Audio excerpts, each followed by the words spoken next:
തിരുവനന്തപുരം കോർപ്പറേഷനിലെ ഭരണപക്ഷ കൌൺസിലർമാരും മറ്റ് BJP ഭരിക്കുന്നതും പ്രതിപക്ഷത്തുമായിട്ടുള്ള പ്രധാനപ്പെട്ട തദ്ദേശ സ്ഥാപനങ്ങളിലൊക്കെ തന്നെ ഭരണാധികാരികളും പ്രതിപക്ഷ നേതാക്കന്മാരുമൊക്കെ തന്നെ ഡൽഹിയിൽ പ്രധാനമന്ത്രി ഉൾപ്പെടെയുള്ള മുതിർന്ന നേതാക്കന്മാരുമായുള്ള കൂടിക്കാഴ്ചകൾക്ക് വേണ്ടി ഇന്ന് യാത്ര തിരിക്കുകയാണ്.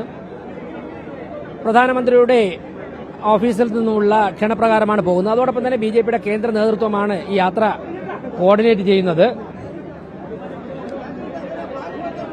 ഞങ്ങൾ ഡൽഹിയിൽ എത്തി, കേരള എക്സ്പ്രസിലാണ് പോകുന്നത്. ഡൽഹിയിൽ എത്തിയ ശേഷം ബഹുമാനപ്പെട്ട പ്രധാനമന്ത്രിയുടെ വസതിയിൽ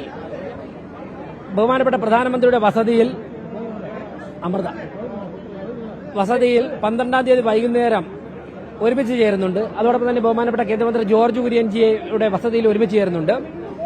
BJPയുടെ കേന്ദ്ര കമ്മിറ്റി ഓഫീസിലും അതോടൊപ്പം തന്നെ പാർലമെന്റ് മന്ദിരത്തിലും വിവിധ പരിപാടികളിൽ പങ്കെടുക്കുന്നുണ്ട്. ഈ യാത്ര 50 കൌൺസിലർമാർ 6 ദിവസം ഒരുമിച്ചുണ്ട്. അപ്പോൾ പാർലമെന്റ് സമ്മേളനം കൂടി നടക്കുന്ന പശ്ചാത്തലത്തിൽ എല്ലാ കേന്ദ്രമന്ത്രിമാരും അവിടെയുണ്ട്. അതിൽ പരമാവധി നമ്മുടെ കോർപ്പറേഷന് ഏതൊക്കെ തരത്തിലുള്ള പദ്ധതികൾ ലഭിക്കും, പ്രയോജനപ്പെടും എന്നുള്ള തരത്തിലുള്ള ഒരു പഠനവും അതോടൊപ്പം തന്നെ ചർച്ചകളുമായിരിക്കും. ഞങ്ങളുടെ സംസ്ഥാന അധ്യക്ഷൻ ഈ യാത്ര മുഴുവനും കോർഡിനേറ്റ് ചെയ്യുന്നുണ്ട്.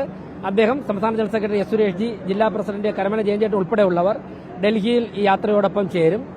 സംസ്ഥാന അധ്യക്ഷൻ അവിടെ റെയിൽവേ സ്റ്റേഷനിലെത്തും. തീർച്ചയായിട്ടും ഈ യാത്ര, ഈ 50 കൌൺസിലർമാരുടെയും യാത്ര തിരുവനന്തപുരത്തിനും കേരളത്തിനും ഒരുപാട് ഗുണകരമായ മാറ്റങ്ങൾ ഉണ്ടാകുമെന്ന് ഞങ്ങൾ പ്രതീക്ഷിക്കുന്നു. അതോടൊപ്പം തന്നെ പാർലമെന്ററി രംഗത്ത് ഏതു തരത്തിലാണ് ഇടപെടേണ്ടത് എന്നുള്ളതിനെക്കുറിച്ചുള്ള അടുത്ത ലെവലിലുള്ള, ഇപ്പോൾ കോർപ്പറേഷൻ കൌൺസിലർമാരാണ്, എന്നാൽ ഡൽഹിയിൽ പാർലമെന്ററി രംഗത്ത് പതിറ്റാണ്ടുകളായി പ്രവർത്തിക്കുന്ന നേതാക്കന്മാരോടൊപ്പം ഇടപെടുമ്പോഴേക്കും പാർലമെന്ററി രംഗത്ത് ഏതു തരത്തിലാണ് ജനങ്ങൾക്ക് കൂടുതൽ ഗുണകരമായ രീതിയിൽ കാര്യങ്ങൾ ചെയ്യാൻ സാധിക്കുന്നത് എന്നുള്ള തരത്തിലുള്ള ഒരു ട്രെയിനിങ് കൂടിയാണ് യാത്ര.